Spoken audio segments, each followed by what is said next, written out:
Olá, tudo bem? Seja bem-vindo mais uma vez ao nosso encontro e vamos continuar a correção de questões da ESAF. Olha só, eu quero aproveitar a oportunidade antes de a gente começar a corrigir a questão, só para comentar alguns e-mails que eu recebi recentemente. Eu tenho percebido que alguns alunos aí, Brasil afora, eles estão verdadeiramente desesperados com a quantidade de concursos públicos que têm sido divulgados aí nos últimos meses. Olha, gente, já era esperado. Na verdade, desde 2010, quando foi anunciada aquela suspensão de realização de concursos públicos, né, e realmente houve uma redução no número de concursos públicos, já era esperado que, nos anos seguintes, houvesse uma maior quantidade de concursos públicos justamente para suprir a carência de pessoal. E aí, o que aconteceu? Aqueles que não desistiram, aqueles que resolveram se dedicar intensamente à preparação, ao invés de se desmotivar, vai ter concurso esse ano, eu vou parar de estudar. Os que fizeram o caminho inverso estão colhendo os frutos agora. Isso nada mais justo e principalmente nada mais lógico. Se o candidato ele intensificou o estudo naquele período em que, em tese, muitos desistiram, lógico que ele saiu na frente e agora ele está colhendo os frutos. Mas o grande problema neste momento é a grande variedade de concursos. Então, cuidado para não perder o foco. Não, professor, estou pensando aqui, eu vou fazer o concurso que vai ter para oficial da Polícia Militar do meu estado, o concurso para o Banco do Brasil, do TRT e o concurso também da Receita Federal. Olha, é difícil, né? Por quê? Você vai ter que estudar uma infinidade de disciplinas. Não vai dar tempo. Não perca o foco. Eu costumo dizer para os meus alunos o seguinte, olha, existem 4 disciplinas que o bom candidato tem que estar preparado para dar aula delas a qualquer momento. Se ele for convidado para substituir o professor, ele tem que estar à disposição. Quais são as disciplinas? Direito administrativo, direito constitucional, português e informática. Essas 4 disciplinas são as disciplinas básicas, gente. Então elas têm que estar na ponta da língua. Porque quando é publicado um edital específico, você vai ter lá umas 3 ou 4 disciplinas, quando muito, né? Específicas para estudar. Se você já tem as disciplinas básicas sob domínio, o que você vai fazer? Você vai dedicar 85% do seu tempo disponível para estudar as matérias específicas que foram publicadas com aquele edital e 15% para rever as disciplinas básicas. E você vai garantir uma excelente pontuação nas disciplinas básicas e você vai ainda ter o privilégio de poder errar algumas questões de disciplinas específicas. Então lembre-se sempre disso. Não se desespere com a grande quantidade de concursos que está sendo disponibilizado atualmente. Mantenha o foco e, independentemente de qual o tempo que você se programou para estudar, lembre-se de que é essencial estudar com bastante intensidade as 4 disciplinas básicas. Português, informática, direito administrativo e direito constitucional. Combinado? E se você está com dúvida aí de qual material estudar em direito administrativo, já vou logo dizendo. 3 livros de questões comentadas, eu já publiquei lá pela editora Método. Direito Administrativo, questões comentadas do CESP. Publiquei também Direito Administrativo, questões comentadas da ESAF. E Direito Administrativo, questões comentadas da Fundação Carlos Chagas. Então, esses 3 livros, dependendo da banca e do concurso que você vai fazer, vão servir para orientar a sua preparação. Ok?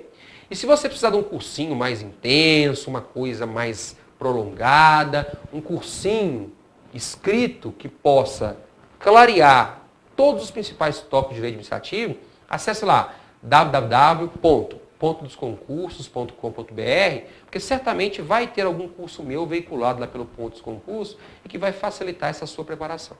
Então, por falta de material, você não vai errar questões em prova. Pode ter certeza, porque você acessando qualquer livraria da internet, você vai ter acesso a esses livros, que são de minha autoria, e no site Pontos Concursos, a esse meu curso de administrativo e vários outros cursos das mais diferentes matérias, inclusive de administrativo, de informática e de português. Certo? Então vamos lá, corrigir a questão de número 35, que foi aplicada no concurso do Ministério da Integração Nacional. Questão 35.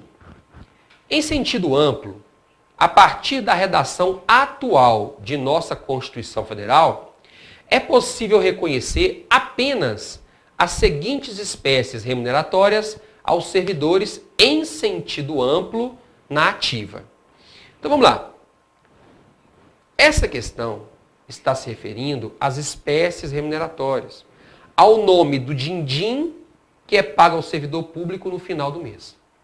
E analisando a forma de elaborar a questão, já é possível inferir, já é possível supor que o examinador ele utilizou o livro do professor Eli Lopes Meireles para elaborar essa questão. Por que Eli Lopes Meireles, professor? Porque na prática, as nomenclaturas utilizadas são utilizadas também lá no livro dele.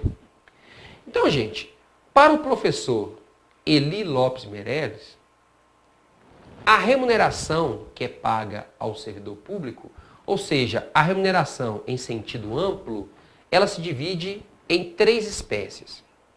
Ela se divide em subsídio, se divide em salário e ainda em vencimentos. Então são 3 os nomes dados ao din-din que é pago ao servidor público no final do mês.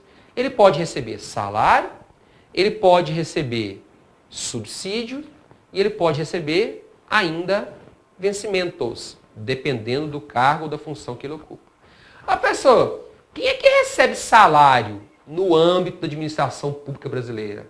Olha, recebe salário quem tem carteira assinada. Recebe salário quem é seletista. Portanto, se você faz um concurso público, por exemplo, para trabalhar no Banco do Brasil, na Petrobras, na Companhia Energética do Estado de Minas Gerais, essas 3 entidades são sociedades de economia mista. Então, os seus empregados são regidos pela CLT, apesar de a sociedade de economia mista integrar a administração pública indireta.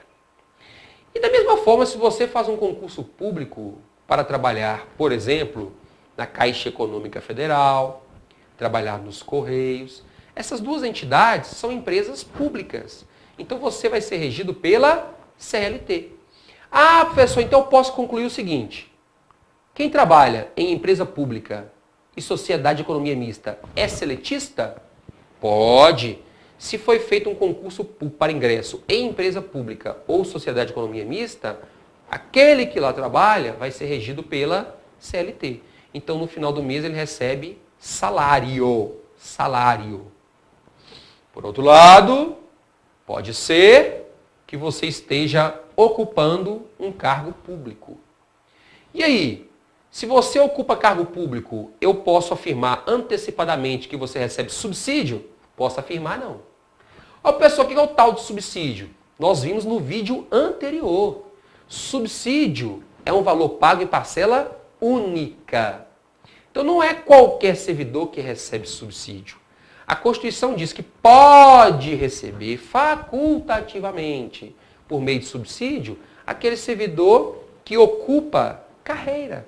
Aquele servidor que ocupa cargo público se enquadra em uma carreira prevista em lei. Agora, existem outros servidores públicos, outros agentes públicos, que têm que receber obrigatoriamente por meio de subsídios. Exemplos. Os policiais federais, rodoviários federais, policiais ferroviários federais, policiais civis, policiais militares, membros do Corpo de Bombeiros. Esses recebem obrigatoriamente por meio de subsídio. Eles não têm escolha. O mesmo acontece com os detentores de mandato eletivo. Eles recebem obrigatoriamente por meio de subsídio. Quem mais, professor? Secretários de Estado, ministros de Estado, secretários municipais, subsídio.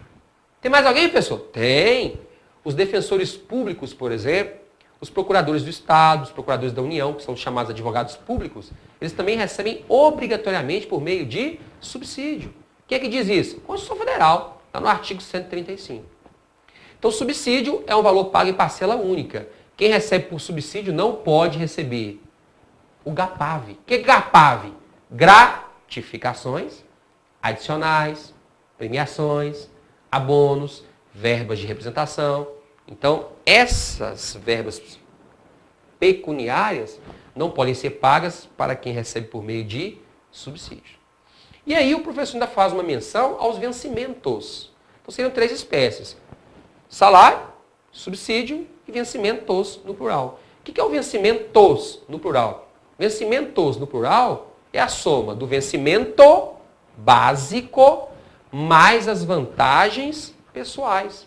Então, quando eu somo o básico que o servidor recebe, mais os adicionais, gratificações, as premiações, etc., eu tenho vencimentos no plural, que alguns chamam simplesmente de remuneração. Então, essas são as 3 espécies remuneratórias a que se refere a Constituição Federal e a que se refere também o professor Eli Lopes Meirelles. Então, como a ESAF já abordou essa questão, citando o entendimento do professor Eli Lopes Meirelles, vamos entender ainda o seguinte, o professor entende que remuneração em sentido amplo inclui salário, vencimentos e subsídio. E os vencimentos que são iguais à soma do vencimento mais vantagens pessoais, também pode ser chamado de remuneração em sentido estrito. Remuneração em sentido estrito é isso mesmo. Então fique atento para responder as questões de prova. Vamos lá para a questão 35. Então, em sentido amplo, a partir da redação atual de nossa Constituição Federal, é possível reconhecer apenas as seguintes espécies remuneratórias aos servidores, em sentido amplo, na ativa. Na ativa. Se eu fiquei esperto, só com essa expressãozinha na ativa, eu já posso eliminar 2 alternativas. Quer ver? Primeiro, quem é aposentado recebe o quê? Provento. Então o din-din que o aposentado recebe chama provento? Chama provento. Então, se em alguma alternativa eu encontrar a expressão provento, eu já posso eliminá-la. Por quê? Porque não pode ser a resposta. Por que não pode ser a resposta? Porque provento é quem está aposentado, filho. A questão está pedindo ativa. Então, já vou eliminar a letra E. Que tem lá subsídio, provento e salário. Está eliminado. Porque da ativa não recebe provento. D. Proventos, está eliminado. Então, eliminei a E e a D. Vamos ver a C. Subsídios, vencimentos e salário. Ok. Já matei a questão. Resposta, letra C. Letra D, professor. Letra B, professor. Por que não pode ser? Remuneração em sentido amplo e salário. Não. Porque se eu colocar remuneração em sentido amplo, eu não fiz referência aqui ao subsídio. Eu não fiz referência aos vencimentos. Então não pode ser a letra B. A. Vencimentos, remuneração em sentido estrito e salário. Não. Faltaram aqui os famosos subsídios. Então, realmente, resposta, letra C. Tudo tranquilo? Não deixe de acessar a minha fanpage, www.fabianopereira. Opa! Esse é o site, né? A fanpage é www.facebook.com.br/Fabiano Pereira, professor. Repetindo para não confundir. www.facebook.com.br/Fabiano Pereira, professor. E o site www.professorfabianopereira.com.br. Até a próxima. Tchauzinho.